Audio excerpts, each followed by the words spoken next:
Soy el almirante Antequera y les presento a la fragata Numancia, nave insigne de nuestra armada.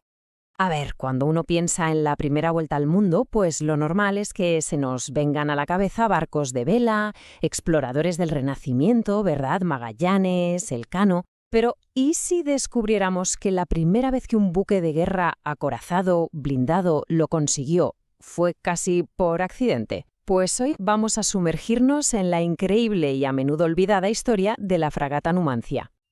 La pregunta, así de primeras, parece sencilla, pero la respuesta nos lleva a una época de una revolución tecnológica brutal.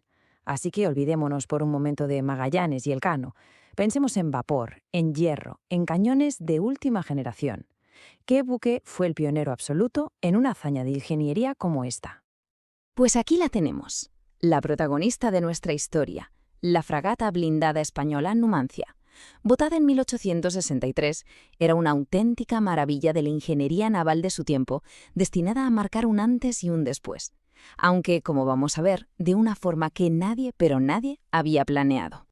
Pensemos por un momento. Tienes una de las armas más punteras de la época, un bicho de metal diseñado para el combate puro y duro. Zarpa para una misión de guerra y, contra todo pronóstico, vuelve a casa convertido en una leyenda. ¿Por qué?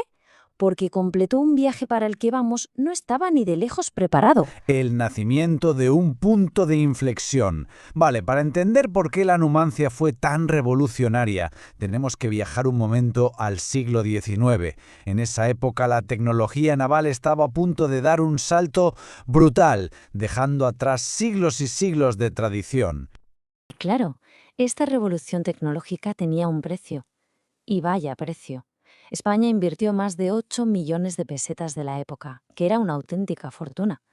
De hecho, fue un encargo a un astillero francés, porque la tecnología era tan puntera que aquí todavía no se dominaba. Esto no era un simple gasto, era toda una declaración de intenciones. La Armada se estaba modernizando, y a marchas forzadas. Y la palabra clave de toda esta revolución es esta: acorazado. ¿Qué es? Pues un buque de guerra a vapor, claro, pero con una piel de hierro que era casi impenetrable. Y claro, de repente todas esas flotas de madera imponentes que habían dominado los mares durante siglos, pues se convirtieron de la noche a la mañana en poco más que astillas flotantes. Así de simple. Y ahora sí, pasemos a la acción. Porque el viaje que la haría inmortal no empezó como una expedición pacífica o científica, que va. Empezó como una misión de guerra directa hacia una de las zonas más volátiles del planeta en aquel momento. El 4 de febrero de 1865, la Numancia zarpó de Cádiz, pero no iba hacia lo desconocido, sino directamente hacia el conflicto. Su misión, como vemos en el mapa, la llevó a cruzar el inmenso Atlántico, a enfrentarse a las peligrosas aguas del Estrecho de Magallanes y a adentrarse en un océano Pacífico que muy pronto se iba a volver bastante hostil. El viaje inicial fue largo, muy metódico. Estamos hablando de casi 3 meses de navegación, hasta que la Numancia por fin se une a la escuadra del Pacífico en el Callao, que es el puerto principal de Perú. Y para entonces, la tensión en la zona era, se podía cortar con un cuchillo. El conflicto era inminente. Llegamos al 2 de mayo de 1866. La Numancia se encuentra en el meollo de la batalla del Callao.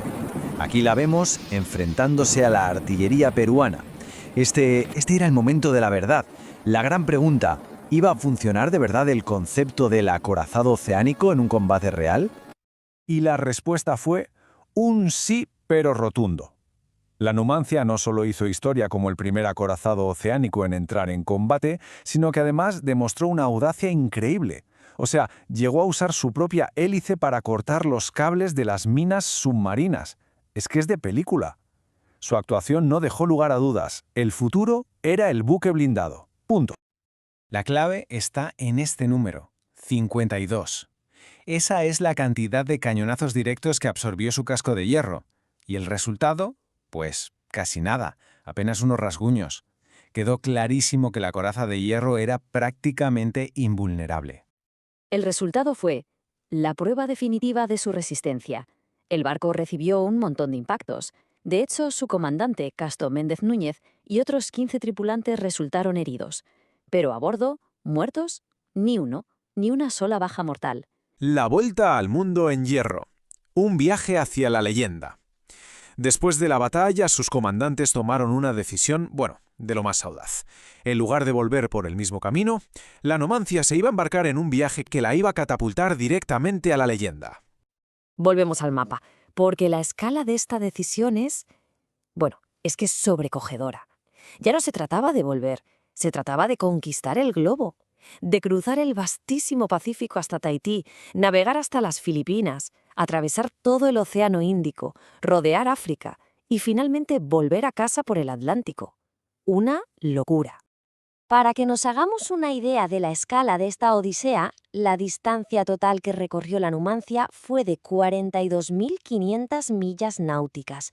Eso es casi el doble de la circunferencia de la Tierra, una distancia que hasta entonces era impensable para un buque de su tipo.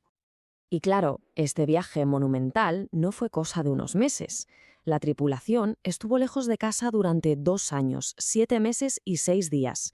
Una prueba increíble de resistencia, no solo para las máquinas de vapor y el casco de hierro, sino sobre todo para los marineros que iban a bordo. 110. Este número es tremendo. Es el número de tripulantes que cayeron enfermos de escorbuto antes de llegar a Tahití.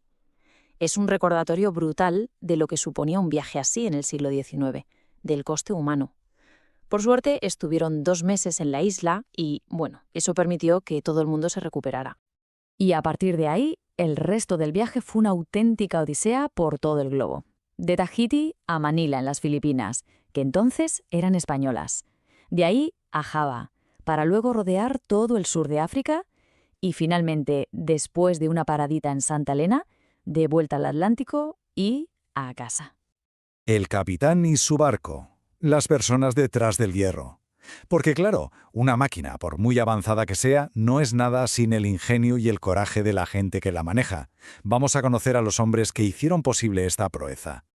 Y aquí, la figura clave de todo el viaje fue el comandante Juan Bautista Antequera. Fíjate que empezó como segundo al mando, pero su liderazgo en los momentos más críticos allí en el Pacífico fue absolutamente decisivo. No es de extrañar que al volver a España lo recibieran como un héroe nacional. Es más, años después, como ministro de Marina, utilizó toda esa experiencia para modernizar la Armada al completo. Básicamente, se aseguró de que el legado de la Numancia perdurara. El viaje había terminado, sí, pero la leyenda de la Numancia, esa no había hecho más que empezar. Su hazaña dejó una huella imborrable y, de hecho, su servicio se alargó durante muchísimos años. Y ojo, que la Numancia aguantó lo suyo, sirvió durante décadas. A la izquierda la podemos ver en su apogeo, en su mejor momento. Y a la derecha, fíjense, casi 40 años más tarde, reconvertida en guardacostas en las Islas Canarias. Un testimonio increíble de lo bien hecha que estaba, de su robustez. Pero es que su hazaña no se quedó solo en un hito naval, que caló hondo en la cultura popular. Tanto que el mismísimo Benito Pérez Galdós, uno de los grandes, le dedicó uno de sus famosos episodios nacionales, y con eso se aseguró de que la increíble aventura de la Numancia, que nunca cayera en el olvido. Pero quizá el testimonio más poderoso de todos no estaba en un libro, sino grabado en el propio barco. En el camarote del comandante se inscribió esta frase en latín. Era un lema para que ninguna generación futura olvidara lo que aquella tripulación había conseguido. ¿Y qué significa? Pues significa, en la nave acorazada que circundó la Tierra por primera vez. Una frase simple, directa, grabada en el corazón del barco, un testimonio eterno de su logro. Es que su carrera fue una auténtica novela. A ver, repasemos. En 1866 sobrevive a la batalla del Callao. Un año después, en el 67, completa la primera vuelta al mundo de un acorazado.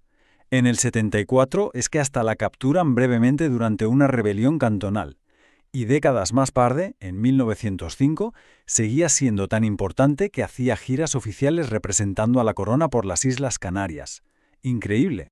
Pero si tuviéramos que quedarnos con una sola idea que resuma su legado, sería esta.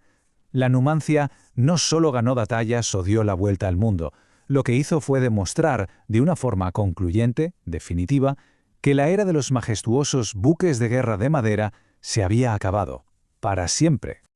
Y claro, la historia de la Numancia nos deja con una pregunta muy interesante para pensar hoy en día. Igual que este coloso de hierro dejó atrás a los barcos de madera, ¿qué innovaciones de nuestro tiempo están ahora mismo, mientras hablamos, haciendo que tecnologías e industrias enteras, que hoy nos parecen fundamentales, queden completamente obsoletas?